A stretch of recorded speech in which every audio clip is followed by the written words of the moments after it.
J'aimerais annoncer que je serai en concert le 8 avril à Épinal à la Souris Verte et le 22 avril au Petit Bain à Paris. Les liens pour prendre vos places sont dans la description. Billy, tu peux me redire ta couleur préférée? Moi, c'est le marron. Amin Alik. Oh. Est-ce que ça vous est déjà arrivé aléatoirement un jour d'avoir un souvenir précis Que du frère pour toi, Billy, tu mérites de fou. produit Merci culturel beaucoup, que vous frérot. avez consommé Merci, toi durant aussi. votre enfance? Que ce soit un dessin animé, un film, un livre, un jeu vidéo, n'importe quoi, une émission de télé, on a tous eu un jour ce petit souvenir aléatoire qui est arrivé. Peut-être qu'il vous a marqué parce qu'il vous a fait peur, peut-être qu'il vous a marqué parce que vous avez trouvé ça mystérieux, ou juste sans la moindre raison, vous avez une image, un truc qui vous revient sans mémoire particulière liée à celle-ci. Empli de nostalgie, vous vous ruez donc sur... C'est le début de la vidéo. Ouais, c'est le tout début. 48 secondes. Bien sûr, la famille, mettez-vous dans le noir. Écouteurs, bonne ambiance, petite graille, petite canette, petit bonbon, petit sandwich. Mettez-vous bien. On en a pour 40 minutes. C'est parti. Sur votre ordinateur, vous allez sur Google et vous essayez de chercher ce dessin animé et vous ne le trouvez pas. Voilà, bon, c'est ce que je vous expliquais grosso modo. Ouah, Lost littérature, Lost musique. Putain, mais il y a plein de Lost médias finalement.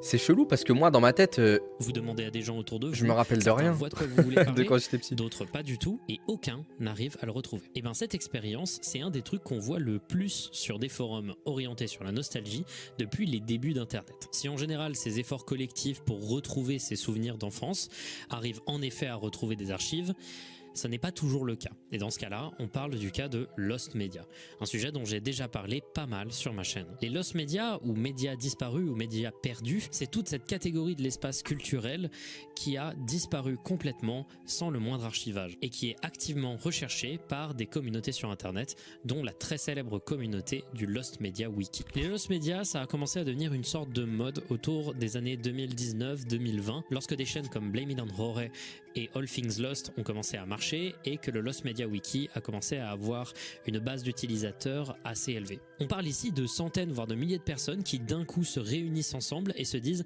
hey, on va retrouver cet événement culturel, on va retrouver cette émission de télé perdue. Et ce qui est fou, c'est qu'en général, ils y arrivent avec certaines des méthodes les plus absurdes de l'histoire. Mais l'univers de Lost Media, ce n'est pas toujours très joyeux.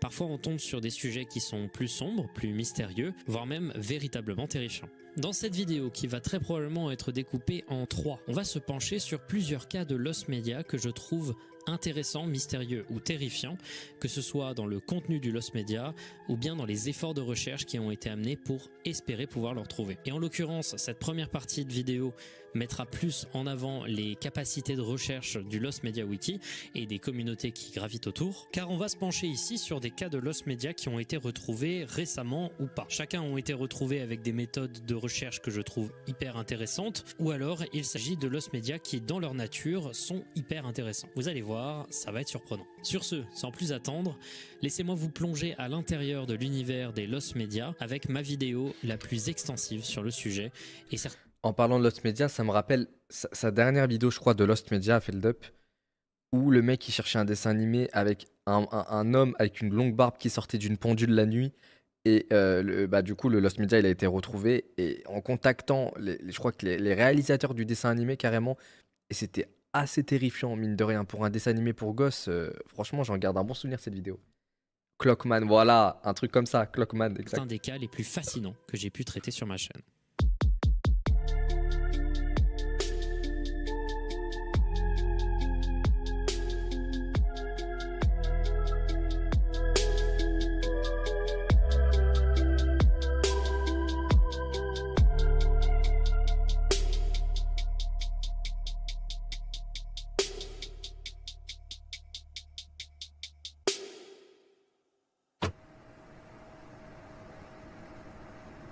Sesame Street 847.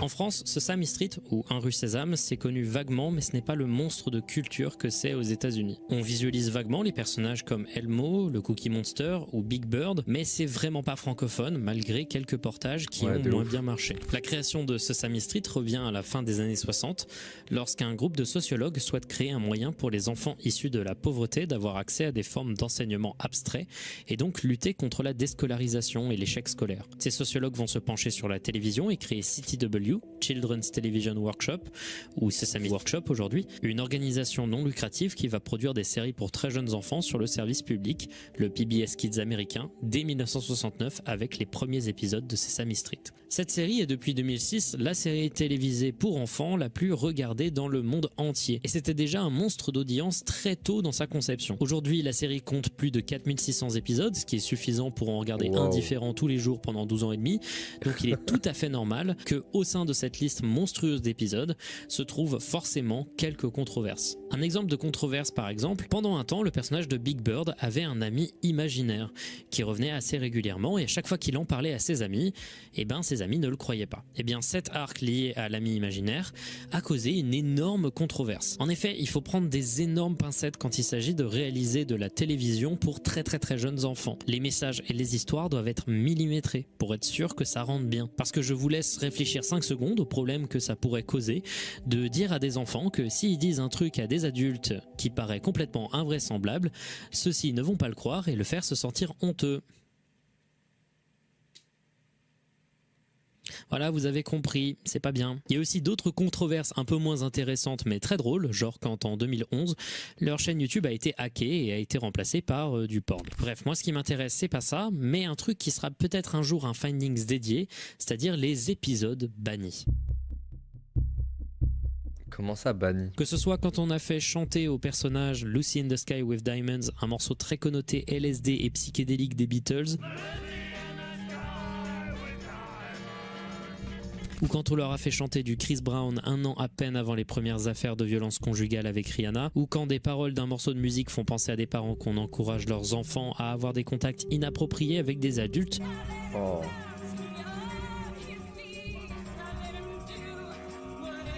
Wesh. Ou alors quand on parle de divorce, on trouve plus d'une dizaine de... La pédophilie, elle est tellement ancrée dans tout ce qu'on regarde, frère. Franchement, il y a pas mal de Disney. Bon, après, je suis pas trop dans les théories, les conspirations, etc. Mais je pense qu'il y a trop de trucs subliminaux qui sont envoyés au cerveau des typeux qui paraissent vraiment innocents, mais que seul un adulte peut comprendre. Là, c'est grave, les paroles. D'ailleurs, le truc avec le divorce, etc., c'est un lost media en soi, mais celui-là, on a beaucoup moins d'espoir de pouvoir le trouver. Comme dit précédemment, c'est une émission d'éveil pour des enfants qui sont avant la primaire. C'est véritablement un truc qui doit être extrêmement réglementé. Et c'est là qu'on arrive au cas très connu de l'épisode 847. Ce truc-là, pendant des années, ça a été le Graal des lost media. Tout le monde voulait se l'emparer. 10 février 1976, ce jour-là va être diffusé le nouvel épisode de Sesame Street pour la première fois, et celui-ci contient un caméo d'un des personnages les plus iconiques d'un des films les plus iconiques de l'histoire américaine. La méchante sorcière de l'Ouest, du Magicien d'Oz. Dans ce film de 1939 qui est très connu, la sorcière est jouée par Margaret Hamilton, une actrice véritablement hyper intéressante. Je vous en... Pourquoi on dirait moi?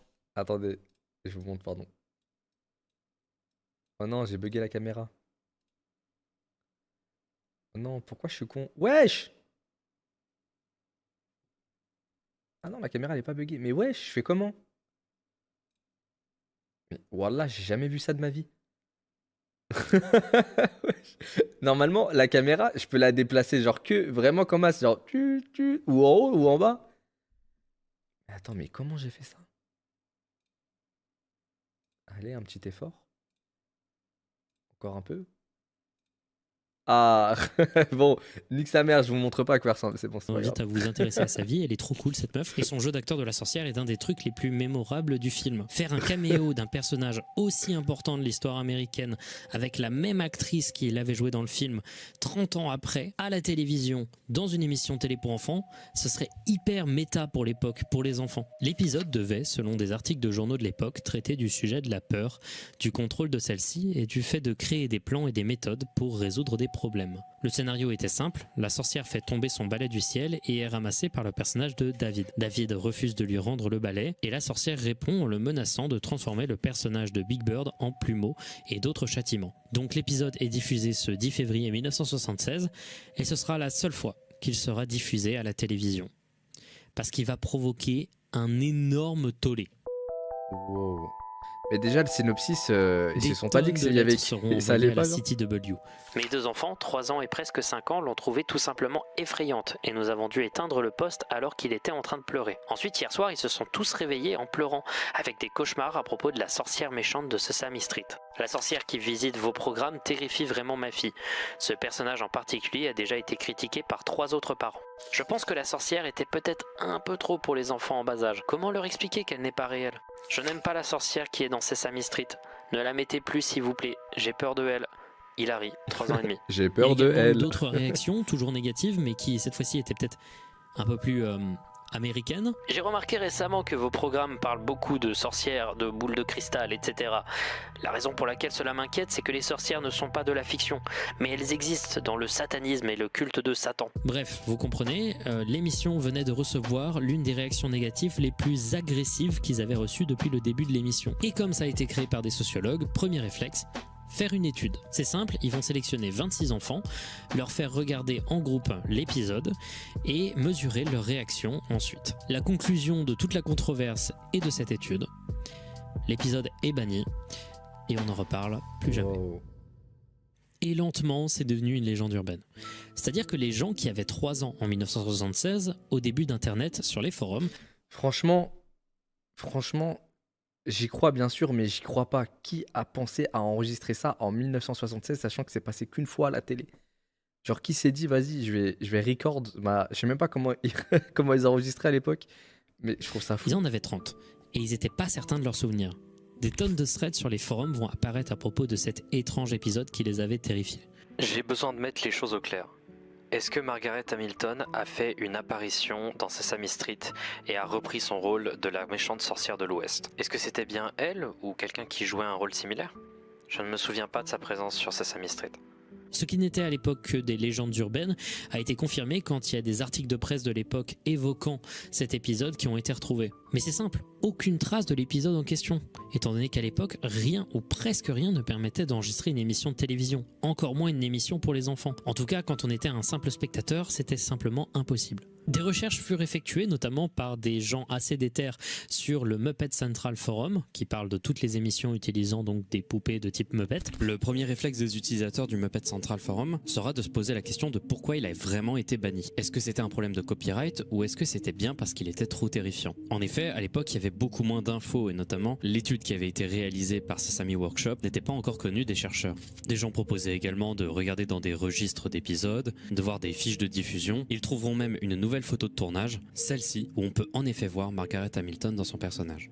Au cours de 3 longues années, il y aura beaucoup de messages qui vont être postés, des tonnes de mails qui seront envoyés à Sesame Workshop, et même 2 voyages de l'instigateur des recherches en 2018 et en 2019 de l'utilisateur Gravy aux archives de la CTW, où il scannera minutieusement les nombreuses lettres qui ont été reçues au sujet de l'épisode 847. Néanmoins, toujours pas de traces de l'épisode en lui-même. En février 2019, le boom des lost media commence à arriver et une nouvelle va tout changer. L'archive américaine de diffusion publique va s'associer avec Sesame Workshop pour archiver près de 4500 épisodes de la série et les rendre disponibles. Ah, mais mais il y il y aura avait l'épisode, un du coup. petit problème, c'est que ce ne serait disponible que sur place dans les locaux de la bibliothèque du Congrès américain. Aussi, on ne savait pas si l'épisode 847 allait être inclus.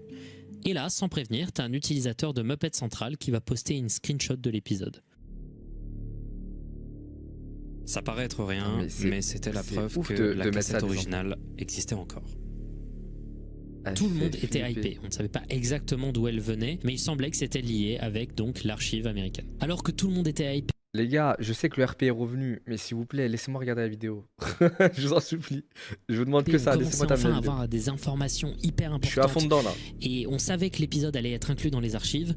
Tout le monde va être refroidi violemment lorsqu'il sera annoncé que l'épisode en question ne serait disponible que pour les chercheurs et les instances sérieuses. Il y avait juste Wow. un petit espoir éventuellement d'un leak, peut-être venant d'un chercheur secrètement présent sur le thread du forum, mais il y avait peu d'espoir. En novembre 2019, les espoirs remontent. Des parties de l'épisode vont être éventuellement projetées dans le cadre d'un Ce qui me tue, c'est que les gens, ils lâchent pas l'affaire sur un épisode qui est sorti en 1976. Et ils sont là, ils font des groupes. Franchement, c'est ça que je kiffe dans notre société, c'est que tu peux t'allier avec des gens, faire des groupes Discord avec eux, tu peux devenir pote avec des gens parce que vous cherchez l'épisode 847 de Moupette machin mes couilles là. C'est fou quand même. Événement Lost and Found Les gars, ils lâchent extrêmement rien. secret sur les vieux épisodes de la série. Le truc, c'est que c'est pas l'épisode entier, c'est seulement des parties, et que le moindre enregistrement est strictement interdit. L'événement est également très select, peu d'espoir de pouvoir le voir. Mais à partir de ce moment-là, l'histoire, elle va se compliquer. Parce qu'il va se passer des séries d'événements très mystérieuses dont aujourd'hui, on n'a pas encore la réponse. Il existe un wiki Muppet dédié à la série qui parle d'un peu tout ce qui est lié à la série et de tous les épisodes. Et sur ce wiki, il y avait évidemment un article dédié à l'épisode. Et juste après l'event de novembre et la projection de quelques parties de celui-ci, il y a eu une réécriture du scénario de l'épisode expliquant son histoire avec des screenshots. Alors oui, il y a eu des leaks de la projection qui a été réalisée en novembre 2019. Mais ces leaks étaient véritablement dégueux. Ils n'ont été vus que par quelques dizaines de personnes à l'époque, parce qu'ils étaient très secrets pour des raisons de copyright. Également, ce n'était que des parties de l'épisode. Or, sur le wiki, Putain, ça les fait screenshots peur étaient de d'une fou. excellente qualité et montraient des parties qui n'avaient jamais été projetées depuis Ça fait février rave de 1976. Quelqu'un aurait eu donc accès en secret à des masters de l'épisode. Mais alors qui les a trouvés? On n'a toujours pas de réponse à cette question.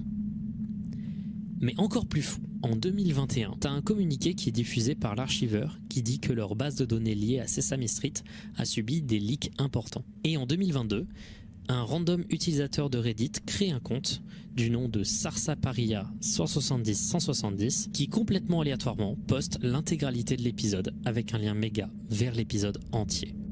Wesh. Allez, Feldup, montre-nous ça s'il te plaît. Sans pression. Et le truc qui est encore plus fou avec tout ça, c'est que personne ne sait qui est ce mec. Personne n'a la moindre information. Et les seules réponses qu'il a pu donner, c'est dans une petite interview sur une vidéo dédiée de la chaîne Blame It on Rory, que je vous invite à regarder. Et tout ce que Rory dira sur cette interaction, c'est qu'il a posté l'épisode Un peu dans l'urgence pour mettre un terme aux recherches. Mais alors du coup, s'il a eu les informations avec un piratage, ce qui n'est même pas certain, le piratage c'était 8 mois avant. Donc pourquoi c'est dans l'urgence qu'il l'a posté? Aujourd'hui, le mystère autour de ce gars et du leak de l'épisode est complètement entier. C'est vrai que ça n'a pas de sens.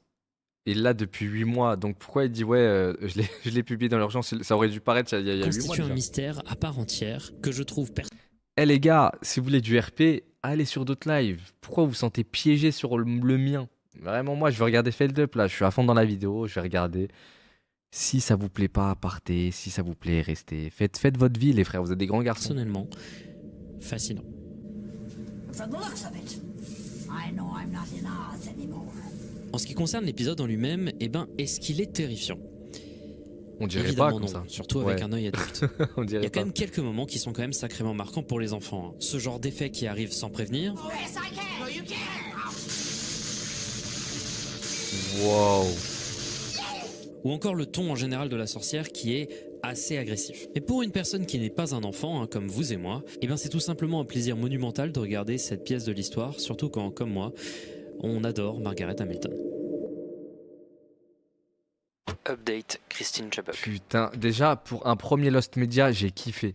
Vraiment, le fait qu'on retrouve ça, mais genre 60 ans après, frère, c'est de la folie. On avait déjà parlé du cas de Christine Chubbuck dans une précédente vidéo sur les Lost Media. Si j'en reparle ici, c'est qu'il y a eu du nouveau. Pour ceux qui ne connaissaient pas, je vous invite à regarder la vidéo en question. J'y vais plus en détail. Mais brièvement, il s'agissait d'une Ça vous fait vraiment peur, ça? Non, mais en fait, ça fait pas peur, mais c'est fascinant. C'est fascinant de se dire qu'ils ont pensé et écrit ce scénario pour des petits-enfants de 4 ans, 5 ans, 6 ans. Ça n'a aucun sens. De foutre une sorcière avec de tels effets. Genre, même eux, en regardant, ils se sont pas dit qu'il y avait un souci. Et bref, ce qui nous fascine, c'est le fait que ils aient voulu cacher ce média pendant près de 60 ans. Ils n'ont pas voulu le publier ni le montrer. Ils le montraient qu'aux grandes instances, en mode enquête sociologique, études sociologiques sur les petits, tout ça. C'est de la folie, tout ce qu'ils ont créé autour de l'épisode. Ils avaient juste à le mettre. Ça aurait fait moins de boucans, je pense. journaliste télé sur une chaîne locale pas mal regardée autour des années 70. Elle est devenue mondialement célèbre pour être à l'origine de la première finition de sa propre vie en direct de l'histoire de la télévision. Ça s'est passé durant les news du matin de son émission Suncoast Digest. Cet événement a été évidemment choquant et même si on sait qu'il en existe des copies, aujourd'hui c'est complètement perdu et ces copies ont été confisquées. C'est simple, dans les années 70, c'était vraiment pas courant de faire des enregistrements de télévision sur surtout pour des vieux journaux télévisés le matin sur une chaîne locale. La seule organisation qui pouvait posséder un enregistrement, c'était la chaîne elle-même. Et jusqu'à très récemment, c'était ce qu'on appelait un withheld lost media, c'est-à-dire un lost media confisqué par une organisation ou entreprise, car trop choquant ou juste contre ses intérêts. En l'occurrence ici, après l'acte, la cassette serait retombée dans les mains de Greg Chubbuck, le frère de Christine Chubbuck, et Excusez-moi, j'ai peut-être loupé l'info, mais j'ai pas compris ce qu'elle avait fait cette dame. celui-ci l'aurait confié à un cabinet d'avocats qui aujourd'hui garderait la cassette entière pour lui-même. Gardez de côté ces deux informations parce qu'elles vont être plutôt intéressantes et plutôt importantes pour la suite. Au milieu de nulle part, en 2021, quelques temps seulement après l'upload de ma deuxième vidéo sur les Lost Media, t'as un youtubeur du nom de Atalist qui a reçu de la part d'un anonyme privé l'audio complet de cette tentative. De base, il ne voulait pas partager le moindre extrait de la cassette, par respect pour Greg Chubbuck, qui ne voulait absolument pas que cet enregistrement arrive dans le public. Mais au fur et à mesure du temps, le gars, il a commencé à briser sa propre règle constamment. D'abord, en février, il a commencé à envoyer des extraits de l'enregistrement avant le moment clé, c'est-à-dire les quelques news qui ont été prononcées par Christine. Et alors que les gens commençaient à se poser la question de savoir si ce serait moral d'avoir l'enregistrement complet, même si c'était un audio, il a posté l'intégralité de l'enregistrement. In keeping with the WXLT practice of presenting the most immediate and complete reports of local blood and guts news, TV40 presents what is believed to be a television first. Au début, ça paraissait vraiment trop peu crédible. Il y avait eu énormément de recréations de cet événement sur internet. Et à chaque fois que quelqu'un disait avoir trouvé l'enregistrement original, c'était en réalité un hoax pour l'attention. Puis quand les gens ont écouté cet enregistrement, ils se sont rendus compte que la voix était exactement celle de Christine Chubbuck. The end of the line of Sarasota County, which Northport is. What are the needs enforcement officers from both Sarasota and Manatee counties? Last week, teenage gunmen held up. Le débat sur la question a été extrêmement houleux. C'est simple, beaucoup de gens critiquaient Atalist d'avoir fait tout ça uniquement pour devenir connu à partir d'événements extrêmement graves. Celui-ci a d'ailleurs supprimé l'intégralité de ses comptes après ça, tellement il se sentait mal. Surtout que des gens commençaient à lui dire qu'ils avaient contacté des proches de Christine Chubbuck pour lui dire ce qu'il avait fait et que ceux-ci étaient extrêmement énervés et souhaitaient prendre des actions légales. Apparemment, de ce que j'ai compris, ces claims d'actions légales et de contact des proches de Christine semblent être des choses complètement fausses. Également, pour couper court rapidement à un mystère, la raison pour laquelle Atalist a changé autant d'avis sur si oui ou non il devait poster l'intégralité de la cassette et qu'il a décidé de finalement le faire, c'est évidemment parce que c'est émotionnellement très difficile de posséder de telles informations tout seul et de ne pas savoir qu'en faire. Il y a des tonnes de personnes qui vont te critiquer si tu le sors, des tonnes de personnes qui vont te critiquer si tu ne le sors pas, et visiblement, selon des témoignages, la meilleure chose qu'il s'est senti de faire, c'était bien de sortir une version de l'enregistrement avant de rapidement l'effacer, afin d'alléger le poids que pour lui ça pouvait représenter. Évidemment, il ne s'agit que de séries de bruits de couloir, et la décision finale peut être largement critiquée, mais il me semblait quand même important de le préciser. Et aujourd'hui, les gens sont sûrs à environ 95% que cet audio est réel. Mais d'où vient-il ? En fait, il y a une théorie qui est assez généralement considérée comme la plus probable que j'ai trouvée sur un thread dédié à ce cas sur le Lost Media Wiki Forum.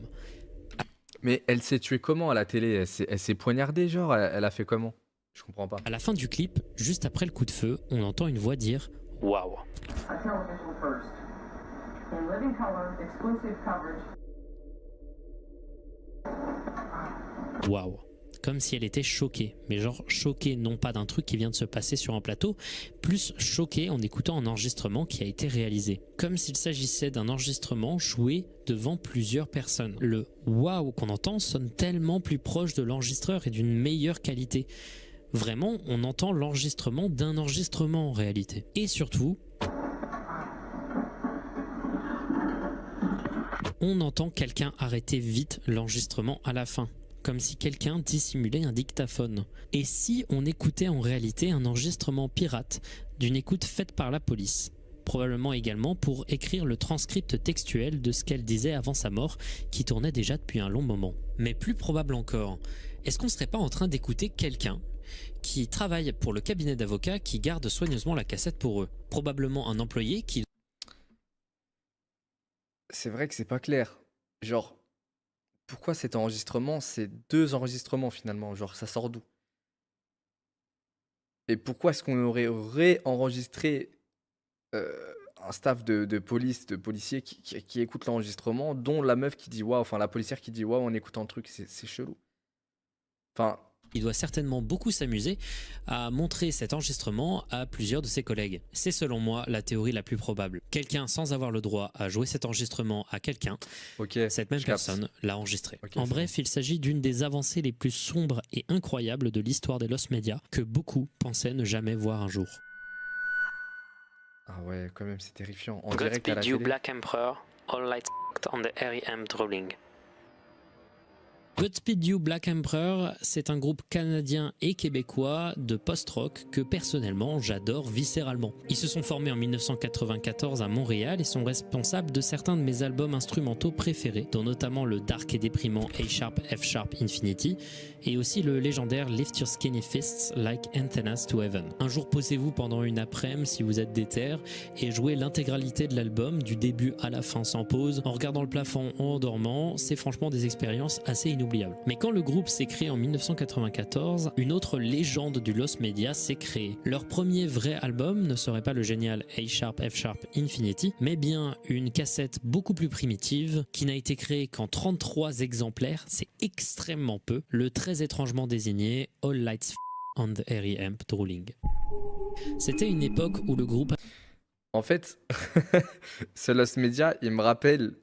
Feldup, il pourrait très bien dans sa vidéo mettre le Lost Media qu'il y a sur le premier album c'était même pas Section d'Assaut, c'était Maître Gims, je crois. Je crois que c'était Maître Gims et son album, il se vendait que dans la rue. Mais je crois qu'il est dispo sur internet l'album. Et dedans, il kick de fou, Gims. Et il y a un bête de son dans l'album d'ailleurs. Peut-être que vous me direz dans le chat, mais ça me rappelle ça. Attends, j'attends deux speaks. Ah, c'est du Coq à l'âne. Du Coq à l'âne, je crois. C'était ça l'album. Mais c'est un album que peu de gens connaissent, mais il se vendait que dans la rue. Je crois qu'il n'y avait pas encore internet de fou à ce moment-là. Enfin, il y avait internet, mais il n'y avait pas les médias, tout ça. avait un autre son, plus hardcore et plus punk et moins Du Coca Light, sophistiqué. oui, c'est ça.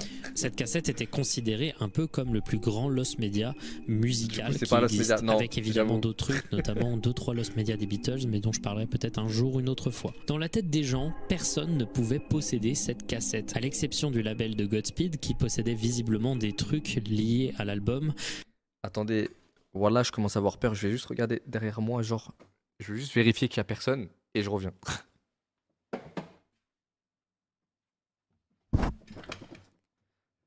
Putain, je commence à avoir peur de fou là.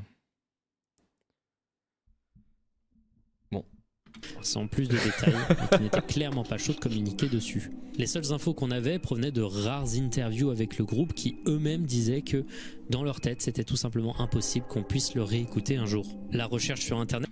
Vous savez quoi? Je vais juste fermer à clé la porte. Comme ça, c'est quelque chose. Je vais juste au moins entendre le mec qui veut me tuer. Bah, la poignée, il va mettre du temps à l'ouvrir. Attendez.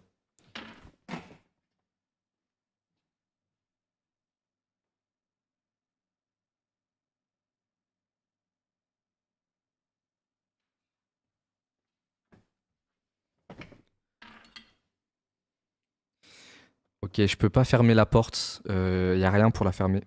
Donc,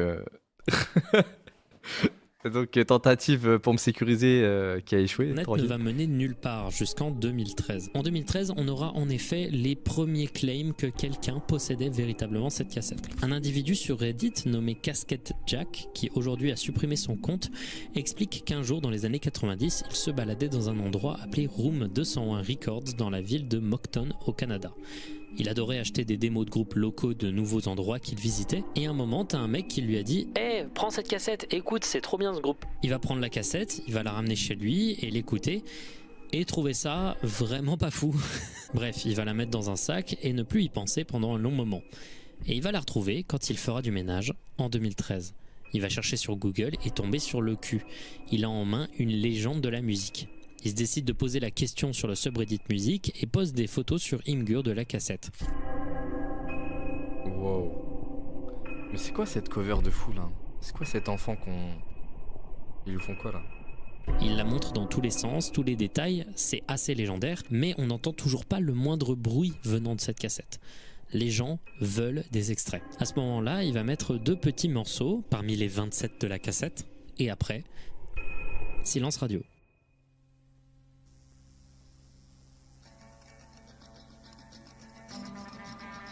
supprimera son compte Reddit. Beaucoup pensaient à un énorme hoax, et en fait il dira plus tard qu'il a flippé sur les problèmes de copyright. C'était la plus grosse piste qui existait, mais c'était vraiment pas certain qu'elle soit vraie. Donc sur le moment, on n'avait que 2 morceaux sur 27, et ces 2 morceaux, on savait même pas s'ils étaient legit. Ouais. 9 ans après, le 4 février 2022, l'album apparaît aléatoirement sur le board Mud 4chan destiné à la musique. J'ai quelque chose que vous vouliez depuis très très longtemps. Personne ne l'avait avant, mais maintenant, tout le monde peut l'avoir. Vous ne me croyez pas ? Comparez avec ce qui a déjà été leaké avant. C'est bon, le premier album de Godspeed You Black Emperor est là. J'espère que vous allez l'aimer. Tout le monde était sur le cul. Ça sonnait vraiment convaincant, ça correspondait avec le passé et les descriptions, mais ça sortait de nulle part, pas la moindre explication, mais c'était là. Puis évidemment, les gens, ils ont commencé à douter. Ça sonne un peu comme du Godspeed You Black Emperor, à la différence que là, il y a des voix chantées, ce qui n'est que très peu présent à l'intérieur du groupe. Et alors que tout le monde se disait « Ouais, non. En vrai, c'est un hoax », le groupe a sorti l'album sur Bandcamp. Ah ouais. Bah ouais, ils allaient rater une SACEM de fou là. Autant qu'ils le sortent eux et qu'ils aient les droits de leur son.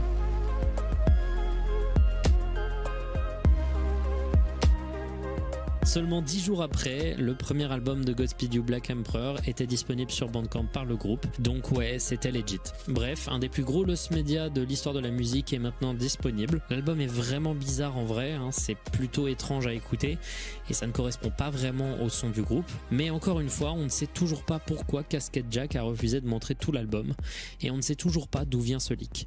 Ça, c'est un mystère qui restera, je pense, à jamais un mystère. C'est stylé de fou. Bon, j'irai pas écouter, mais mais c'est stylé de fou. Toy Box Killer Tape.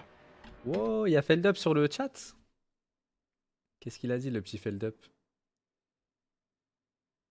Il y a Feldup. Attendez, je remonte. Il y a Feldup. Mais il était là il y a 15 minutes ou quoi? Il est où? Ah ouais, Billy a peur alors que l'histoire 4 est pas encore arrivée. L'histoire 4, je suis à la combien? Ah bah sujet 4. Attends. On va voir. Mais ouais, la vidéo, je me régale, frérot, vraiment. Celui-là, il est vraiment hardcore. Donc désolé d'avance, ça va devenir assez violent dans les prochaines minutes. Si vous regardez pas une vidéo Lost Media pour ce genre de sujet, je vous invite à aller à ce timecode, hein, c'est la fin de cette portion de la vidéo. Mais là, on va parler d'un sujet parmi les plus sordides que j'ai jamais traité. David Parker Ray est un des individus les plus dégueulasses que la planète ait pu porter. Il est né le 6 novembre 1939 dans le Nouveau-Mexique et il a été élevé avec sa sœur par son grand-père, bien que son père alcoolique et violent les visitait régulièrement. Celui-ci lui a donné notamment des magazines de pornographie sadomasochiste ultra violents qui vont rapidement lui mettre des images dans la tête. David était extrêmement timide auprès des femmes et il n'était vraiment pas très bon élève, préférant boire et se défoncer. Il finira par rejoindre l'armée avant de partir pour devenir mécanicien. Il se mariera plusieurs fois, à chaque fois ça finira en divorce, mais il aura en tout cas 2 enfants, dont une certaine Jessie Ray. Puis au milieu de tous ces événements, vraiment on ne sait pas exactement quand, il s'est mis à faire des trucs absolument abominables. D'abord, il va acheter un camion et il va dépenser des centaines de milliers de dollars de l'époque afin de l'insonoriser et de mettre des tonnes et des tonnes d'objets de torture physique et sexuelle. Il va appeler ce camion sa boîte à jouets, sa Toy Box. Il va en tout kidnapper plus de 60 femmes différentes à l'aide de plusieurs complices, dont ses copines de l'époque et sa fille. Oui. Et sa fille? Sa fille. Sa fille était un complice. Ses femmes étaient ses complices. Certains de ses potes étaient ses complices. Bref, vous allez comprendre. À mon avis, ce mec, il doit avoir une telle emprise psychologique sur les gens avec qui il parlait qu'il pouvait manipuler. Que ça va devenir très sale, très vite. Ces femmes qu'il va kidnapper, il va les enfermer pendant plusieurs jours, semaines, mois et apparemment, selon ses propres dires, mais on n'est pas sûr, plusieurs années. Je ne vais pas aller trop en détail sur les crimes en particulier de Parker Ray. C'est certains des trucs les plus horribles qu'on puisse trouver. Ce mec était une énorme merde et on parle de certains des actes les plus extrêmes qu'on puisse infliger à des gens. Maintenant, parlons de son arrestation. Le 19 mars 1999, une jeune femme de 22 ans, Cynthia Vedjo, travailleuse du sexe, était sur un parking de la ville d'Albuquerque en train de chercher des clients quand un policier sous couverture l'arrête pour sollicitation au travail du sexe. Il la met dans sa voiture et se met à conduire. Cet homme, et vous vous y attendiez, c'était David Parker Ray. Il l'amène ainsi à sa toy box et l'enchaîne à la table centrale. 3 jours passeront de torture, de violence ultra extrême que je ne détaillerai pas car c'est vraiment sordide. Puis le 3e jour, alors que David était au travail, Cynthia Vigil s'est rendu compte que Cindy Handy, la copine et complice de David à l'époque, avait laissé les clés des chaînes de Cynthia sur une petite table proche d'elle. Cynthia arrivera après de nombreuses contorsions à saisir ses clés et à se libérer. Cindy le remarquera assez vite et se mettra à pourchasser Cynthia, qui arrivera à se défendre en la poignardant avec un pic à glace avant de partir le plus vite possible. Cynthia s'en ira nue et ne portant qu'un collier d'esclave et toquera à la porte. La pauvre, déjà, elle a rien demandé. Elle se fait kidnapper, torturer. En plus de ça, elle doit limite tuer un humain. Sa vie, elle a changé en une fraction de seconde. Proche C'est grave. qui l'accueillera et appellera la police. Ray et Andy, qui étaient encore vivantes visiblement, seront arrêtés automatiquement et ainsi commença l'enquête. La quantité de victimes de David Parker Ray ne peut être que estimée. On sait que c'est au moins plus de 60, mais seulement 3 personnes ont été retrouvées car elles ont survécu en étant droguées pour ne pas s'en souvenir. Par exemple, la photo que vous voyez actuellement est une photo qui a été retrouvée dans les affaires de David Parker Ray. Beaucoup d'enquêteurs pensent que cette femme serait une de ses victimes, mais encore aujourd'hui, celle-ci reste non identifiée. Au début de l'enquête, la toy box sera examinée par les chercheurs. Le dispositif sera ausculté, il y avait une table de gynécologue au centre avec de nombreux outils d'immobilisation et de torture et un miroir au plafond pour que la victime se voie lorsqu'on la torture. Mais aussi on a trouvé des cassettes. Une cassette audio et une cassette datant de 3 ans auparavant en 1996. La police jouera la cassette et verra une vidéo d'une femme terrifiée, torturée et vous comprenez quoi. Cette femme restera non identifiée jusqu'à ce qu'on trouve Kelly Garrett, une ancienne amie de la fille de Parker Ray qui a été droguée par celui-ci après une engueulade avec son mari. Morale, n'ayez confiance en personne, les refs, jamais. Mais elles ont fait confiance à personne, elles se sont fait kidnapper, frérot. Elles marchent dans la rue, je sais pas s'il y avait à cette époque-là, dans les années 90, il y avait peut-être du chloroforme ou je sais pas, elles se font endormir, elles Et qui a été foutent dans ce placée camion, dans la frère. toy box après coup et sera ensuite abandonnée sur une route après s'être fait trancher la gorge. Elle survivra à cette attaque, rentrera et personne ne la croira. Ni son mari, ni la police. Et son mari la quittera carrément car il pensait qu'elle l'avait trompé ce soir-là. Je vous dis tout ça pour que vous vous rendiez compte qu'il y a des gens derrière les crimes, hein, qu'on soit clair. Et ces victimes derrière ces crimes, souvent, c'est des gens qui n'ont jamais pu s'en remettre concrètement. Cynthia Vigil, aujourd'hui encore, est SDF et vit de motel en motel avec ses enfants. Un d'eux s'est d'ailleurs fait buter et l'autre est arrêté pour suspicion de meurtre. Bref, on est en face de gens qui ont vu l'intégralité de leur vie être démolie par quelqu'un qui n'a même pas eu à souffrir tant que ça. Étant donné que David Parker Ray est mort quelques mois après avoir reçu sa peine, quelques temps à peine avant qu'il fasse un énième interrogatoire qui aurait peut-être permis d'identifier plus de victimes. Sa mort est arrivée tellement tôt qu'aujourd'hui on... C'est pour ça que je suis content de me dire qu'on va tous payer pour ce qu'on a fait devant Dieu. Voilà. Moi, comme vous savez, je suis musulman, je suis croyant. Je sais qu'on comparaîtra devant Allah et qu'on paiera nos crimes et les choses bien qu'on a fait aussi, enfin toutes nos actions, et que ces gens-là, ils s'en sortiront pas comme ça. Parce que il y a des meurtriers qui ont tué 60 victimes, même plus, et qui s'en battent les couilles de la prison ou de la chaise électrique, quoi. Ils ont fait ce qu'ils voulaient faire, ils ont gagné dans leur tête, mais ils sont loin de se douter que On ne c'est pas sait fini, même pas quoi. qui Après. ont été l'intégralité de ces complices. Complices parmi lesquels beaucoup de théories disent qu'il y aurait eu des policiers, des proches à lui, des gens de pouvoir. Bref. Cette histoire sordide, j'en parle déjà car il y a un Lost Media, mais on y viendra, mais aussi car le FBI a dit que plus on en parlait, plus les gens s'en souvenaient, et plus ça générait des pistes pour trouver des restes humains. En effet, on n'a jamais retrouvé un seul cadavre, malgré le fait qu'on sache les endroits exacts où il lâchait ses victimes, mais visiblement, ça ne suffit pas. Maintenant, dans toute cette horreur, où se trouve le Lost Media ? Eh bien, souvenez-vous quand j'ai parlé des 2 cassettes dans la Toy Box. Il y avait parmi elles donc la cassette vidéo, que évidemment personne ne veut voir et qui doit être détruite le plus vite possible, pitié qu'on ne la retrouve jamais, mais également, il y avait une cassette audio. Et ça aussi, c'est une part de son histoire. Cette cassette audio contient un discours tenu par David Parker Ray lui-même, qu'il jouait à ses victimes dès qu'elles arrivaient dans sa remorque. Et celle-ci expliquait très précisément ce qui allait leur arriver, et ce qui est dit dans cette cassette est abominable. Il n'y a pas qu'une seule cassette normalement. De ce que j'ai compris, il en existe beaucoup. Mais ce qui est recherché en particulier, c'est évidemment la première cassette, celle qui est jouée en premier dès que vous arrivez dans la Toy Box. Depuis très longtemps, on a accès sur internet à des retranscriptions de ce qui est exactement dit dedans. Mais l'enregistrement lui-même, personne ne savait si on allait pouvoir y avoir accès. Mais aussi, il y avait beaucoup de gens qui ne voulaient pas que ce soit trouvé tout connement. C'est le débat interne le plus régulier au sein des communautés cherchant des lost media. Ouais, À c'est quel sûr. moment on s'arrête pour se dire qu'un truc ne... Oula. J'ai bloqué. La curiosité malsaine, à quelle limite au final? Genre là, c'est. Les gens cherchent un audio qu'un tas de victimes ont entendu avant de mourir. Donc, je pense la limite est ne franchie doit là. pas être trouvé. Par exemple, la cassette vidéo, techniquement, c'est un lost media, mais en soi, personne ne veut que ce soit jamais accessible. Faut être une très mauvaise personne pour vouloir Morbide, ouais, vraiment pardon. voir ça. Par contre, la cassette audio, c'est plus divisé. Certains pensent que ça ne sert à rien, mais d'autres se disent que c'est important à archiver. Et ben t'as un gars l'année dernière qui s'est imposé pour mettre fin au questionnement sur le sujet définitivement. Il s'agit de Joseph Pasteris, connu sous le nom de Tom Servo sur le Lost Media Wiki, qui, le 6 octobre 2022, s'est dit qu'il allait se mettre à la recherche de l'un des Lost Media les plus demandés et connus de l'histoire. Et il a réussi à trouver l'enregistrement entier. Comment il a fait pour retrouver ce Lost Media extrêmement recherché, vous allez me demander? Eh bien, il a fait ce que personne n'avait osé faire auparavant. Appeler la police? Demandez. Ah ouais. Oui, il a juste envoyé une lettre à la police de l'État du Nouveau-Mexique demandant une copie digitalisée de la cassette. Et 2 semaines après, Mais il l'a wesh. reçu. L'enregistrement C'est entier fou. de la vraie cassette jouée par David Parker Ray à ses victimes terrorisées. Okay, we both know what you've been brought here for. A lot of your wrists and ankles are chained and you're gagged because you're not going to like the way I do it. Cet enregistrement est abominable. Je déteste tout ce qu'il signifie, je déteste tout ce qu'il veut dire, tout ce qu'il représente. Et ce qui m'énerve le plus, c'est le calme total dans la voix de Ray.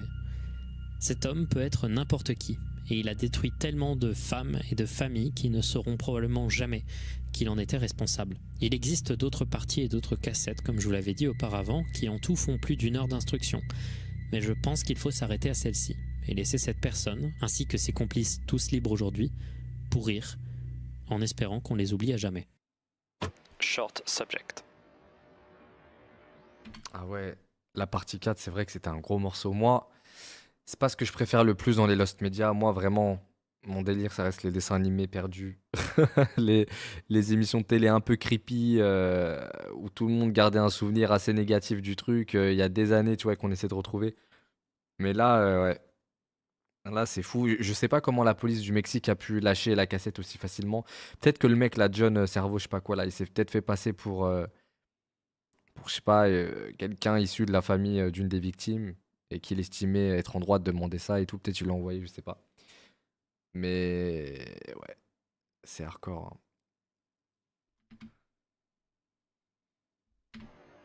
Pour les 2 derniers sujets de cette vidéo, comme vous pouvez le voir, je tourne un autre jour. Vous pouvez le voir à ma barbe vraiment dégueulasse. Mais également, il y a une ambiance plus sombre et j'ai pas vraiment de texte très construit parce que j'ai envie de vous raconter ces histoires comme moi je les ai entendues la première fois. Si jusqu'à maintenant, je me suis penché sur des lost media qui ont été retrouvés après des efforts de recherche plus ou moins importants, ici j'aimerais parler d'un autre type de lost media, ceux qui sont trouvés par hasard. Et ceux-là, je les trouve vraiment fascinants. Entre 1967 et 1969, on n'est pas trop sûr, il y a un court-métrage du nom de Short Subject, aussi connu sous le nom de Mickey Mouse au Vietnam, qui a été créé par un gars qui s'appelle Whitney Lee Savage. C'est également le père d'un des créateurs de Mythbusters, donc c'est quand même assez cool. Et ça a été également co-créé avec un artiste du nom de Milton Glaser. Ce court-métrage, c'est vraiment un court-métrage. Ça ne dure pas plus d'1 minute. C'est très simple, c'est une petite animation muette qui avait pour objectif d'être diffusée pendant des festivals de cinéma indépendant, et qui, en l'occurrence, a eu un léger succès. En effet, il y avait un côté assez impactant de faire une version bootleg de Mickey Mouse qui soit assez crédible et qui dénonce d'une manière très frontale et très directe les dégâts que ça peut causer la guerre au Vietnam à l'époque aux États-Unis. Le short a reçu plusieurs distinctions, dont un prix au International Short Film Festival à Oberhausen en Allemagne, mais dès les années 70, il va un peu disparaître. Ça va devenir une sorte de pièce de l'histoire. Regarde ce que Feldup a dit. Il y a littéralement l'interview sur YouTube. Attends, est-ce qu'il a dit un autre message avant celui-là? Non, je crois pas. Mais oui, ok, il y a l'interview du mec sur YouTube, ok. Un des témoins de la communication artistique autour de la guerre du Vietnam à l'époque, mais c'était un peu tout. Et ça va être tellement tout qu'il va disparaître. C'était pas un complet Lost Media, c'était un withheld Lost Media. On savait qu'il y avait quelques organisations qui possédaient d'obscures copies ici et là, qui de temps en temps faisaient résurgence durant des festivals, mais ces copies n'étaient accessibles que à des organisations dites crédibles, hein, des cérémonies, des producteurs, etc., etc. Et évidemment, ça coûtait une blinde. L'objectif des gens qui cherchaient ce short, c'était de faire ressortir une copie qui puisse être accessible à tout le monde. Et on va faire les choses très très simples. En avril 2013, t'as un YouTuber qui, au pif, va poster l'intégralité du short sur YouTube. La seule chose qui manquait, c'était la BO originale qui a été remplacée par du System of a Down dans la vidéo. Mais ce YouTuber, du nom de Bad Higgins, avait réussi d'une manière mystérieuse à retrouver une copie de la cassette. Mais du coup, où est-ce qu'il l'a trouvée ? Et c'est là que je trouve ça vraiment fou. Quand on a contacté Bad Higgins, il a expliqué qu'il l'avait retrouvé à l'intérieur d'un bac à déchets d'une obscure université américaine. S'il ne l'avait pas trouvé au moment où il l'avait trouvé, c'est ouf. Et qu'il n'avait pas eu le réflexe de juste prendre la cassette avec lui, une des seules copies disponibles au public aurait probablement disparu. Parce qu'un bac à déchets, vous avez bien compris, que ça finit à la poubelle. Mais alors du coup, vous allez me demander comment une des seules copies disponibles d'un des courts-métrages indépendants les plus recherchés de l'histoire a pu se retrouver dans un bac à déchets OSEF. On n'en a pas la moindre idée. Et dans l'exact même style, laissez-moi vous parler d'un Lost Media qui n'a pas été retrouvé à l'époque d'Internet, mais dans les années 80, et qui est encore plus fou. La Passion de Jeanne d'Arc.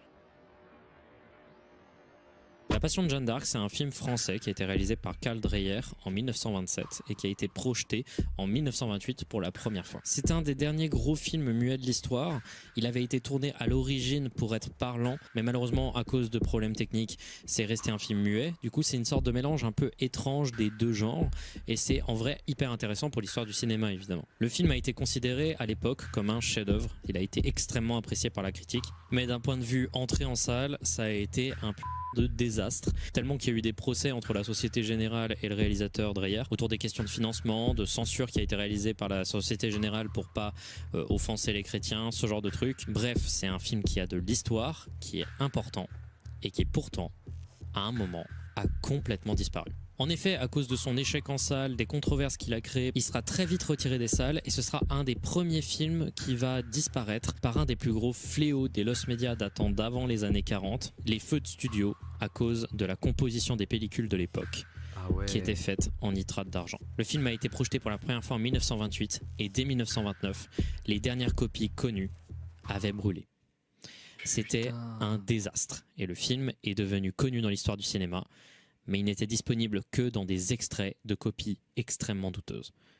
C'était la loose. Dreyer considérait vraiment ce film comme son chef-d'œuvre. Je kifferais voir. Malheureusement, en 1968, il va mourir pensant que celui-ci était perdu à jamais. Ce qui est vraiment triste, sachant qu'il va être retrouvé un peu plus de 10 ans après. Mais, comme avec le précédent sujet, on n'a pas beaucoup de détails sur comment il a été retrouvé. On a juste quelques lignes, une des copies les plus impeccables des négatifs originaux 35 mm du film a été retrouvée en 1981 dans un asile psychiatrique. Mais qu'est-ce Au-delà que de ça, en 1984, il sera déterminé que cette copie était un director's cut. C'était la version que Dreyer voulait diffuser. Maintenant, depuis 1985, le film est disponible au public dans des versions vidéo, des VHS, des DVD. Mais alors encore une fois, qu'est-ce qu'une bobine historique aussi importante j'ai envie de voir le film. À l'intérieur d'une armoire d'un asile psychiatrique? On ne le saura très certainement jamais. Et ça, c'est pour moi l'essence des Lost Media retrouvés. Merci d'avoir regardé cette première partie. Je vais essayer de sortir les 2 prochaines parties assez rapidement. Mais le fait qu'en haut de la vidéo il y ait écrit 1/3 me remplit de bonheur. Vraiment, je rêverais d'une série Lost Media, il y a écrit 1 sur 8, genre les recettes Faut-il parties. me faire confiance pour les horaires? C'est écrit juste ici. Cette vidéo a mis vraiment beaucoup de temps à sortir, j'ai eu beaucoup d'emmerdes. Et le mois Arigato, d'avril va être très compliqué, Feldupsan. hein, comme vous avez pu le voir en début de vidéo, j'ai des concerts, mais Merci j'ai également beaucoup. du 21 au 23 avril un event de streaming H24 que je vais faire, voilà, le Battle 4 comme j'avais fait l'année précédente. Je voudrais que vous soyez le plus présents, ça va être vraiment trop bien, il va même y avoir un concert en live. Feldup Stream hein, Deux, sur Twitch. Hein. Figurez-vous. Ça va être vraiment cool. Mais du coup, ouais, je suis très pris en ce moment. Mais il y a énormément de trucs qui se construisent. Il y a notamment après cette trilogie sur les Lost Media, hein, la petite trilogie annuelle, ça fait plaisir. Au-delà donc de cette trilogie de vidéos, il y a une très grosse vidéo True Crime qui arrive, qui